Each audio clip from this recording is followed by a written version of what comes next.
Hello, cellists. This is a video to talk about the excerpt, the small chunk of music from Symphony No. 40 in G minor, K55, first movement by Wolfgang Amadeus Mozart. That's a mouthful. And this is kind of in a nice way in the same key that you just practiced your scale in if you're learning the scale for the audition as well. You should know that this is very fast. Allegro means fast and molto means much or a lot. So this is very fast, basically, is what that translates to. I would not learn it that way. I would learn this slowly and methodically, trying to be very careful about playing it well and in tune rather than fast.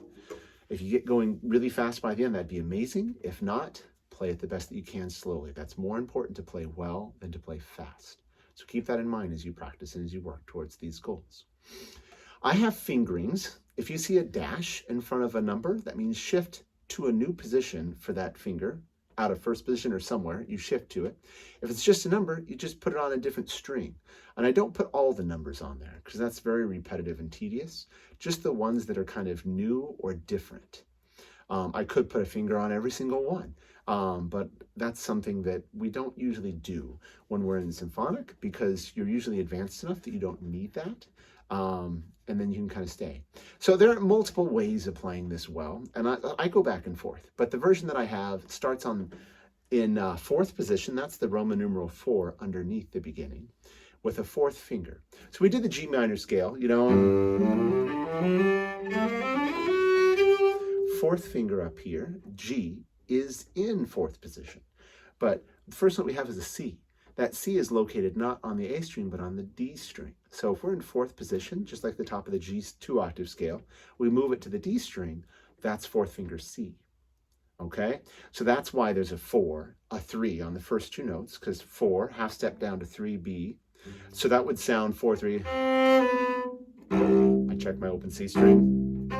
Sounds the same, 4, 3. And then 3. And then the 4 there is on the A string for that G before the rest. So I'm suggesting that you start there. And this isn't marked in the music, but it would be very standard to start up bow on any pickup. So you see how we just have 2 eighth notes on the fourth beat of a measure before we get a new measure? That's called a pickup. And we always start up bow with that. So I would start up bow. And that's how I would begin that. Okay? Now, you don't have to do it that way. I also sometimes start in first position and shift. I have been taught this when we played it in symphony, youth symphony, when I was younger, and it was don't slide. Mozart wouldn't have slides. So that's why I'm going. But you can do it without really hearing the slide if you're thoughtful about the shift. But in either case, that's how you would play those first two, like 1.5, 2 measures. After the rest then, we're in fourth position, on fourth finger on the A string, 4, 3, 1, and then replace same note E with 4, 4, 2, extension, 1, replace the 1 with the same note, 2, 1, open, and you're in first position with a whole bunch of eighth notes in a row then, okay?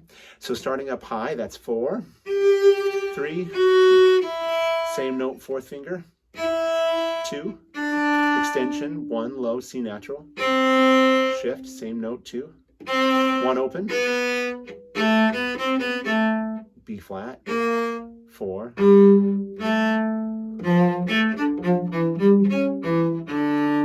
So I'm probably at this moment going faster than many of you want learning this, but I would hope that the first 4 eighth notes in measure 4, when we have A, B, C, B, that I hope you would know. And you can practice that slowly on your own. And then the next 4 notes, I would hope you know too, you have to have a low 1 extension, B flat. Next line, measure 5, it says simile. Simile is an Italian word for music that means continue doing the same thing. And if you look at what stops, the only thing that stops are the spiccato markings. Now, I'm not really playing this the way that I would play it stylistically, and we'll talk about that later. But basically, you can pretend that all of the eighth notes moving forward have dots on them. They're all supposed to be short and spiccato, bounced off the string, is what spiccato means. And so you see a whole bunch of eighth notes, and then later on the third line down, you see the dots come back, and then you see simile again, meaning continue to play staccato, spiccato, excuse me. And so that's another thing to think about is what is the style of the piece. But that being said, fifth measure, I've got 2 open 4-2.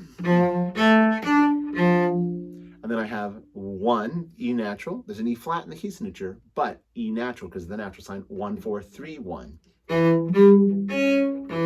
Next measure, D1, extension 2, getting ready for C sharp on your 4th note. So open 1A, high 2, 4. Then we have open D, 1, open D. And then we have E natural. Next measure, this is measure 7. I've got 2 open 1, 3, F natural, E natural, F sharp. Next 4 notes, I have G, open, and then I ask you to shift. This is the next spot we see a number with a dash. So shifting to 3rd position, that means your first finger is on the 3rd note above open D, excuse me. So we have D, first position would be E with first finger, 2nd position would be F or F sharp with first finger, and 3rd position would be G. So where your 4th finger normally is, I'm going to shift up and put a 1 there. Same note, and I'm going to go 1, 3, 4, open G. So if I play the last 4 eighth notes in measure 8, it's going to be 4, open, shift, 1, 3, 4, and then the next measure I play open G. So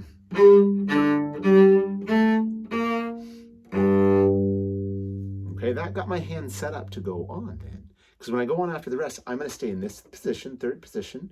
3rd finger's on an A in 3rd position. So 3, 1, 1, 3, 1, 1, 3, 1, 1, and then 3 on the A string. And it's just right there, and it's easy to do. Okay?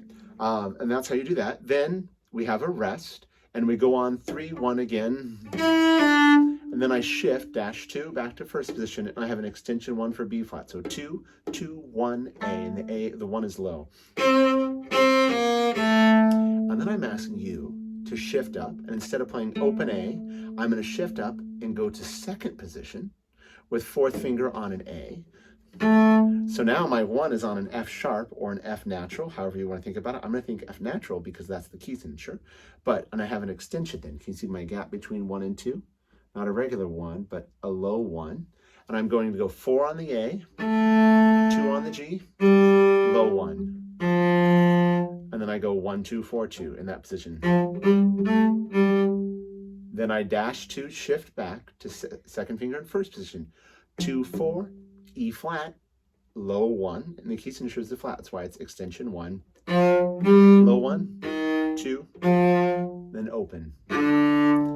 All right. So prior to this, and I really should have put that first 2 measures in parentheses as well. Prior to this, all of the fingerings that I give you, I put above the notes because they're like kind of the best fingerings to do for this. They're not the only fingerings, but I would say most cellists would agree with me. These are probably the most simple fingerings to use that would be most logical to play this fast and to play it well. When we go on here, I have parentheses and notes underneath, fingerings underneath.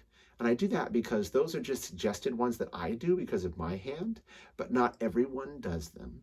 And those aren't required at all, although there's some big benefits to doing them. So going on, this is the 3rd line down, the 4th measure on the 3rd line down. Open D, 2, and then I'm going to do the fingerings underneath. You could stay in 1st position and have an extension 1 B flat.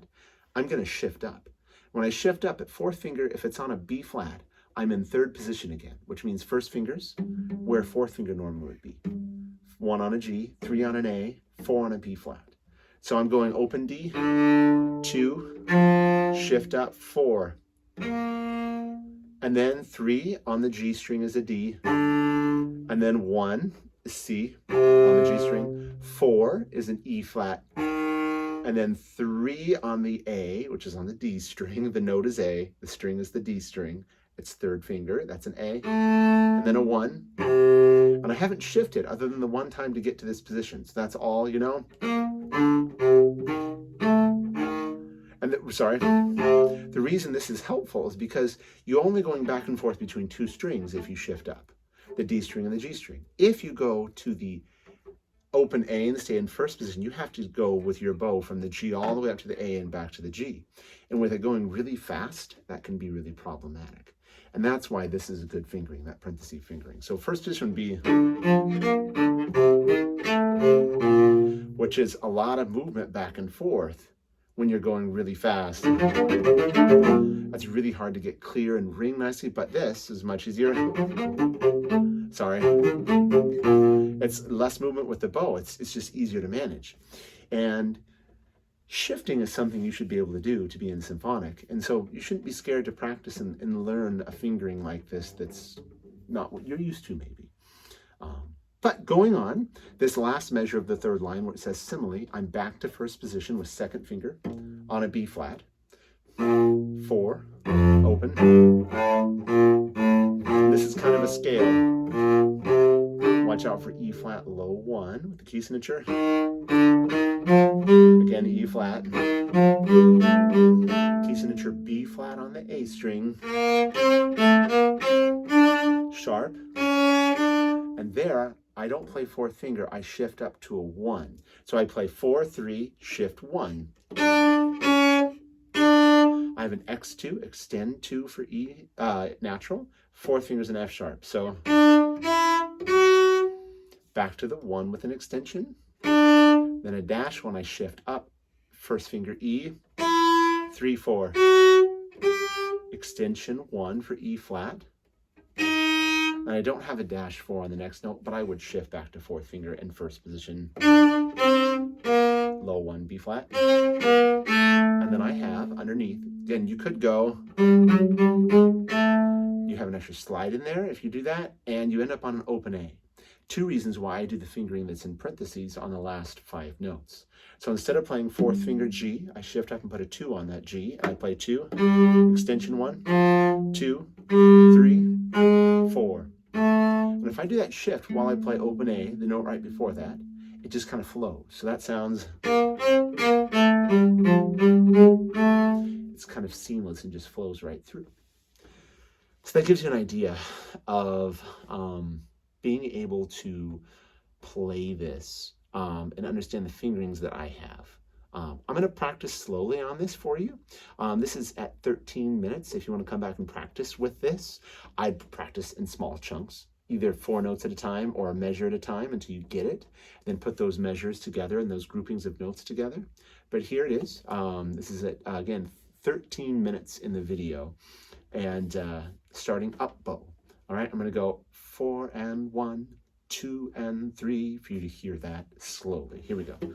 Starting on a C. 1, 2, 3.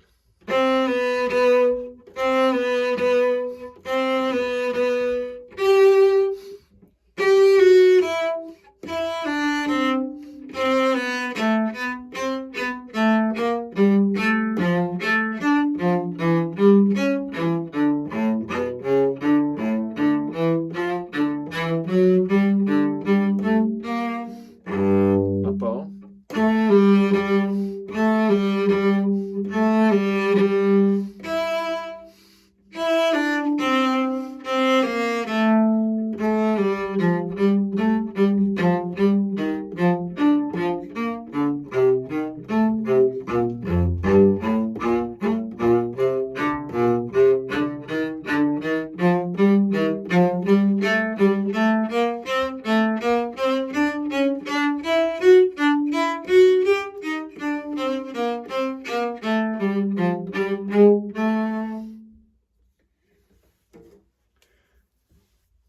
Good luck. I hope it's helped.